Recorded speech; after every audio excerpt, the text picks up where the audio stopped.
नमस्ते, स्वागत है आप सभी को इसके टेक्निकल चैनल में। फ्रेंड्स, से आज की इस वीडियो में हम लोग बात करने वाले हैं CBT exam pattern, minimum passing marks, negative marking इत्यादि इन्फॉर्मेशन के बारे में।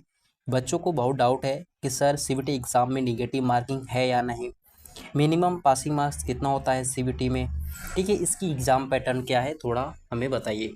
और उसके साथ साथ हम यहाँ पे सीबीटी एग्ज़ाम में जो इंस्ट्रक्शंस आपके हैं, जो ऑफिशियल इंस्ट्रक्शंस है, जो आपके ज़रूरी है, आपको किन किन बातों का ध्यान देना है, ये इंस्ट्रक्शंस भी आज के इस वीडियो में हम लोग डिस्कस करने वाले हैं। तो वीडियो को कंटिन्यू जरूर करिएगा। अधूरा यदि आप वीडियो देखते हैं तो अधूरा ज्ञान लेके जाइएगा, तो इसलिए आप वीडियो को लास्ट तक जरूर देखें। चैनल में नए हैं, सब्सक्राइब कर लीजिएगा। ITS रेगुलर अपडेट आप सभी को मिलती रहती है। तो फ्रेंड्स, सबसे पहले हम यहाँ पे बात कर लेते हैं सीबीटी एग्ज़ाम पैटर्न की। सीबीटी एग्ज़ाम में आपके 2 सब्जेक्ट से क्वेश्चन पूछे जाते हैं। यहाँ पे अगर बात करें तो पहला हो जाता है ट्रेड थ्योरी, ठीक है, और दूसरा हो जाता है एम्प्लॉयबिलिटी स्किल्स। अब आप कहेंगे कि सर 2 ही सब्जेक्ट से क्यों, ठीक है। तो ट्रेड थ्योरी में आपको जो है वर्कशॉप कैलकुलेशन एंड साइंस और इंजीनियरिंग ड्राइंग को मर्ज कर दिया गया है, ठीक है। अभी हम समझने वाले हैं कि कितने क्वेश्चंस जो है आपके वर्कशॉप कैलकुलेशन से पूछे जाएंगे और कितने क्वेश्चन ईडी से पूछे जाएंगे और कितने क्वेश्चन आपके ट्रेड थ्योरी से पूछे जाएंगे। इन सभी विषयों को एक साथ मर्ज करके ये पेपर बना दिया गया है ट्रेड थ्योरी, ठीक है। अब समझते हैं कि ट्रेड थ्योरी में क्वेश्चंस पूछे जाएंगे आपके 38, ठीक है, जो कि 76 मार्क्स के होंगे। वर्कशॉप कैलकुलेशन एंड साइंस में 6 क्वेश्चन पूछे जाएंगे जो कि 12 मार्क्स के होंगे। इंजीनियरिंग ड्राइंग में 6 क्वेश्चंस रहेंगे, ये भी 12 मार्क्स के रहेंगे। क्लियर। आप यहाँ पे देख पा रहे हैं कि एक क्वेश्चन 2 मार्क्स का है। जी हाँ, आप सही सुने, एक क्वेश्चन करेक्ट करने पर आपको 2 मार्क्स मिलेंगे। क्लियर। तो ट्रेड थ्योरी में 3 सब्जेक्ट यानी 2 सब्जेक्ट अगर कहें तो वर्कशॉप कैलकुलेशन और इंजीनियरिंग ड्राइंग और ट्रेड थ्योरी, तीनों को मिलाकर के एक पेपर बना दिया गया ट्रेड थ्योरी, जिसमें 50 क्वेश्चंस आपके पूछे जाएंगे टोटल, ठीक है। 100 मार्क्स का ट्रेड थ्योरी हो गया आपका। उसके बाद एम्प्लॉयबिलिटी स्किल्स की अगर बात करें तो इसमें 25 क्वेश्चंस रहेंगे, यह आपके 2 मार्क्स का है, यानी कि 50 मार्क्स का। क्लियर। तो यह आपके टोटल सीबीटी का जो टोटल मार्क्स हो जाता है 150 हो जाता है, ठीक है। चलिए इसको समझ लेते हैं हम लोग, आपको यहाँ पे क्लियर विजिबल होगा, ठीक है। एम्प्लॉयबिलिटी स्किल से आपको 25 क्वेश्चंस और बाकी हम यहाँ पे अभी डिस्कस किए हैं, ये सारी चीज़ें को अगर मर्ज कर दिया जाए तो ये आपके 50 क्वेश्चंस हो जाते हैं 100 मार्क्स का, ठीक है। टोटल 75 क्वेश्चंस 150 आपका टोटल मार्क्स हो गया। अब चलिए हम लोग बात कर लेते हैं मिनिमम कितना पासिंग मार्क्स होता है। तो मिनिमम आप लोगों को प्रत्येक सब्जेक्ट में 33% आपको लाने हैं, तब आप पास होइएगा। ट्रेड थ्योरी में आपको 100 में 33 मार्क्स लाने होंगे और एम्प्लॉयबिलिटी स्किल्स में आपको 17 मार्क्स लाने होंगे 50 में, ठीक है। तब जा कर के आप पास होइएगा, अन्यथा आप फेल हो जाइएगा, इससे 1 मार्क्स भी यदि कम रहता है तो। क्लियर। अब हम लोग सीबीटी एग्ज़ाम का इंस्ट्रक्शंस के बारे में यहाँ पे देख लेते हैं, क्या आपको सीबीटी एग्ज़ाम देते टाइम ध्यान देना है, ठीक है।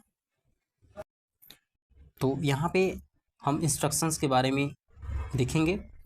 उम्मीदवारों के लिए निर्देश है प्रश्न पत्र के बारे में, ठीक है। प्रश्न पत्र के बारे में आपको यहाँ पे इंस्ट्रक्शन दिया गया है। पहला इंस्ट्रक्शन है कि एक समय में केवल एक ही प्रश्न कंप्यूटर स्क्रीन पर प्रदर्शित होगा। बहुत ध्यान से आप लोग सुनिएगा, ठीक है। उसके बाद प्रत्येक प्रश्न के 4 विकल्प होंगे, एक प्रश्न के 4 विकल्प होंगे। नेक्स्ट है, किसी भी गलत उत्तर के लिए कोई नकारात्मक अंक नहीं है, यानी नो निगेटिव मार्किंग। क्लियर। आपके सीबीटी एग्ज़ाम में निगेटिव मार्किंग नहीं है, इस चीज़ का आप विशेष ध्यान रखेंगे।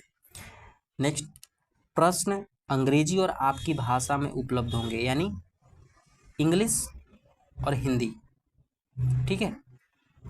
यानी कि स्टेट लैंग्वेज कहा जाए तो बिहार के लिए हिंदी इंग्लिश दोनों लैंग्वेज में क्वेश्चन पूछा जाता है।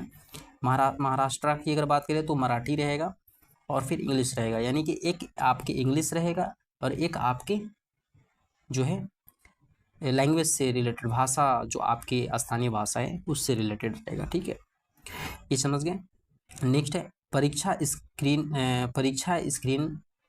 पर प्रश्न पत्र के दाहिनी और ऊपर और शेष समय लगातार प्रदर्शित होता रहेगा, यानी कि ऊपर जो आपकी टाइमिंग चलेगी स्क्रीन के दाएं कोने के ऊपर, वो आपको वहाँ पे टाइमिंग प्रदर्शित होते रहेगी। नेक्स्ट है परीक्षा स्थल छोड़ने से पहले रफ शीट को निरीक्षक को वापस करना होगा। बहुत ही इम्पोर्टेंट अपडेट है। बहुत सारे कैंडिडेट अपने रफ शीट को लेकर आ जाते हैं, तो ऐसी गलती नहीं करनी है। आपको जो है परीक्षा स्थल छोड़ने से पहले रफ शीट को इन्विजिलेटर को वापस कर देना होगा। ठीक है, ये बहुत ही इम्पोर्टेंट इंस्ट्रक्शंस है।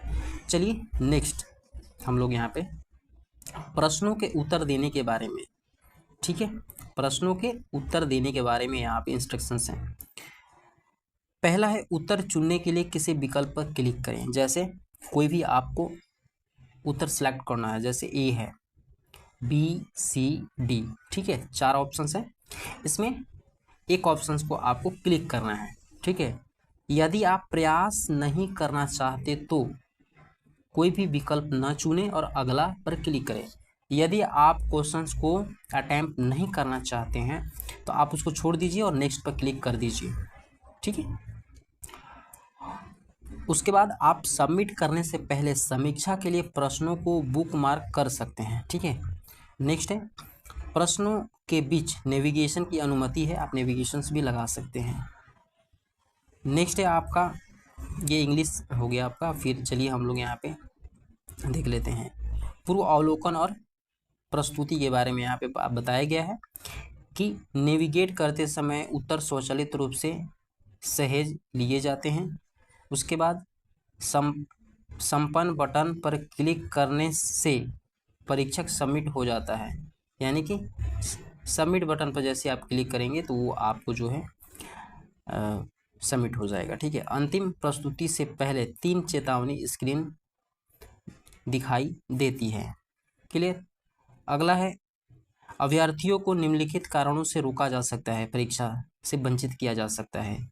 यदि वो अशांति पैदा करता है एग्जाम हॉल में, अनुचित साधनों का प्रयोग करता है, परीक्षा के प्रश्नों के नकल करना या नकल करने का प्रयास करना, ठीक है, अनधिकृत इलेक्ट्रॉनिक्स उपकरणों का उपयोग करना, निरीक्षक के निर्देशों को पालन न करना।